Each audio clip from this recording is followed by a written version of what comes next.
Q&A recently touched on integrity. This episode had both a government and opposition member on its panel, and had the opportunity to properly discuss the idea of a federal integrity body.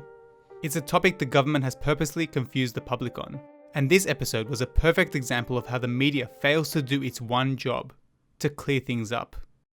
The question to the panel here was simple. What would it take to put a federal anti-corruption body in place? What will it take to have an independent institution like ICAC with power to investigate independently from authority? Andrew Bragg. Well, Rashad, I think it's quite a reasonable question, and the idea of having an anti-corruption commission in Canberra is a good idea. That's Andrew Bragg, a Liberal Party senator. While he says that a federal ICAC is a good idea, he has voted against numerous attempts to try and debate one in Parliament. So why wasn't it delivered? Why was the promise broken? Well, the government has released 2 exposure drafts. No, they haven't. Only 1 exposure draft has been released, not 2. An exposure draft is basically the draft legislation. It was released in 2020 by the government for consultation with experts, and 333 written submissions were then received. Not a single submission said the government's model was appropriate. Most said it had glaring issues. But all that advice was ignored and not a single word was changed. I think that's relevant context to have been given by the host. But instead he just asks his question again. We're trying to get... That wasn't the promise, though, was it? Not to release an exposure draft, but to deliver on it. Well, so why not? We have tried to get a bipartisan accommodation on establishing an important institution. That hasn't been possible. And the Labor Party wouldn't agree, so we'll now have to try and go it alone in the next term if we return to government. But this is the go-to excuse for the government. It's apparently Labor's fault that the coalition hasn't introduced their legislation. What's interesting is the new talking point about the government going it alone after they win another election. So before the election, they need Labor's support, but after the election, they no longer need it. It makes no sense. The Prime Minister must have missed this memo, because on the same day as this Q&A episode aired, he was still saying that Labor needed to support their proposal before they would introduce it. I need bipartisan support to put that in place. I'm not going to introduce a kangaroo court. I put forward a detailed plan, a detailed proposal, which the Labor Party rejects. So I've honoured my proposal. The Labor Party don't support it. That's where the issue rests. Andrew Bragg just kept on waffling. But the point is that you want to have an anti-corruption commission in Canberra to look at corruption. There are already significant integrity measures in the system, like Senate estimates and the Auditor General Department and all these sort of things which already exist, which are quite strong. But I think we should have an anti-corruption commission. It should be strong. It should have public hearings. And I'm hoping we can deliver it in the next term. He throws in that he thinks an integrity commission should have public hearings. And the host just moves right on without saying, hang on a minute, your proposal does not allow public hearings for politicians being investigated. That has been one of the main criticisms. So how can you sit there and pretend like the government's model is something it clearly isn't? Instead of saying that, the host moves on to Chris Bowen from the Labor Party. I saw you shaking your head there, Chris Bowen. But the problem here is, and the Prime Minister has said this, that under your model you'd have a kangaroo court where there'd be damage to people's reputations, whether or not there was a finding against them. The problem here is, Stan, the Liberal Party's lied about an ICAC. That's the problem. I mean, Rashad, the answer to your question is what will it take to get an independent federal ICAC to change a government? These guys have had years. What a ridiculous question. And it gets the answer it deserves. The host is just regurgitating the Prime Minister's words without any actual context or explanation. Scott Morrison is the last person he should be quoting when it comes to integrity. But the host keeps going and makes the false assumption that the state's anti-corruption models are just causing public reputational damage and are therefore dangerous. This is word for word the coalition talking points, as they have tried to justify their extremely watered down and useless proposal. But the question is what ICAC, would we, under your model, would we have a situation like we've seen in New South Wales, where the Gladys Berejiklian situation, would you have public reputational damage, or would people be protected before there was a finding against them? Well, with respect, Stan, the question wasn't that. The question was, what do we need to do to get an ICAC? But to deal with your question, it should have public hearings, it should be retrospective, it should have teeth. Now, I do not accept that politicians should be held to a different account to other public officials, and that any action by public politicians should be dealt with in private.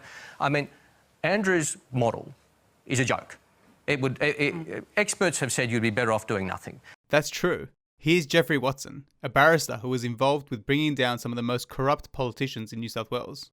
It would be better not to have a commission at all rather than have this particular model. The Coalition's model is garbage. When a politician is being investigated, it won't allow public hearings. It won't allow public reports on corruption. It sets a ridiculously high bar for investigations that won't capture most corruption we hear about. And it doesn't allow those who are most likely to have information to report tip-offs. But to this whole farce of an argument that somehow they couldn't introduce legislation, they haven't even introduced the legislation because the Labor Party wouldn't sign on to it. That's a very interesting development. So apparently now the government's not going to introduce any legislation unless we agree first. This is great news. This is wonderful news because it means we now have power of veto as the opposition. This is just complete nonsense. Every state and territory jurisdiction has an ICAC. They all work differently, they're different models. We should have a federal, independent, anti-corruption commission which has teeth and which can do its business where it chooses to and in the public interest with the public seeing what they're doing. Of course, they'll do plenty of investigatory work behind closed doors, as the different state and territory ICACs do. They'll also, under our model, provide ministers and public officials with advice about good conduct. I mean, this is what an ICAC can and should do. They've promised it before the last election. They have absolutely failed to even introduce the legislation. You can introduce legislation and then we can move amendments, and if we don't get our amendments accepted, the government carries the day. I mean, that's how the parliament works. This new concept that they will only introduce legislation if we agree to it first, it's an excuse, and a rather pathetic one, to avoid having a federal ICAC because they don't I'll let Andrew quickly. It's true, the government has done everything in its power to delay the introduction of a federal ICAC they announced in 2018, over 3 years ago. But don't worry, Andrew Bragg has a really good rebuttal to all of that. Well, where's your plan? Have you got a plan? Yeah, a federal ICAC. Yeah, where is it? Here's the plan. I'll be honest, it's not as good as having legislation, but it's literally a plan to legislate a federal ICAC. What he probably meant to say was, have you got your own piece of legislation? To which the answer would have been no. Well, we would introduce the legislation, mate, and get on with it, unlike you. You haven't even released any laws. Yeah, because we're the opposition and you're the government. Yeah, you can draft. Now, in fairness, I have to disagree with Chris Bowen, saying that they're not in government so they don't draft laws. While it's a lot easier for the government of the day to draft legislation, given they have entire departments to help them with it, there is nothing stopping Labor from drafting some as well. Independents have drafted laws, and they aren't in government. And that's exactly the next point. Before we go any further though, Helen Haines has put policy up about a federal ICAC. The Incredible Independent has put this up, and this is like one of the incredible things about independence. She has put legislation up to have an ICAC. One of your, don't think minister, but one of your MPs did cross the floor to actually support this. We know the Australia Institute has done research, 80% of Australians want a federal ICAC. It's so clear, and yet the legislation's been up there, and you guys voted it down. You don't want this. Kate McBride is from the Australia Institute, which has done a lot of work on what a federal ICAC should look like.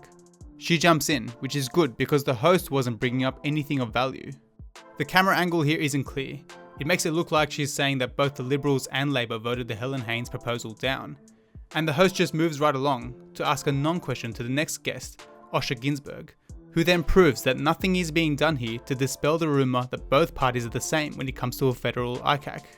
Osher, what does it say about our politics that there is this desire for a federal ICAC? What does it say about trust? We're speeding down the highway with two parties screaming at us from the front seat, and no one's got their hands on the wheel, and they're all trying to tell us where they want to go is better. And frankly, us in the back, all of us are just like, can someone just please give us some sense of, solidity? The reality is simple. All parties, except for the Coalition and One Nation, supported the Helen Haines bill, which was an independent bill to introduce a strong and effective integrity body. That was not made clear in this episode. The host then quickly moves on without adding any context or facts to a lawyer, Megan Davis, to ask what she thinks the legal framework should be for a federal ICAC. She basically says Chris Bowen has already covered that off. But Megan Davis, there is a question here about, and you're a lawyer, what an ICAC can do? What is its remit? What is the model? What is ideal for you? Public hearings, retrospectivity, investigating whistleblowers, naming people? Should we protect reputations ahead of findings? What should the legal framework be? Oh, look, Stan, without getting into, I mean, I could be here all night on the legal framework. I think Chris has covered that pretty well. And the conversation moves on from a federal ICAC. Crucially, the host gives zero context to the work already done by numerous integrity experts and what they have said the model for a federal ICAC should be. Leading us to our next question. And this one comes... And there you go. They move on to the next question. How is anyone watching that meant to gain an understanding of what the approaches of different political parties has been, what the experts have said is needed, and what the blockers are standing in the way? If you want to know the full story, I've done a 4-part deep dive which you can check out. It's a shame media programs with massive audiences don't bother diving beneath superficial sound bites. It's no wonder we often don't know the full story. Thanks for watching. If you want to help me make more content, please consider checking out my Patreon page, links in the description.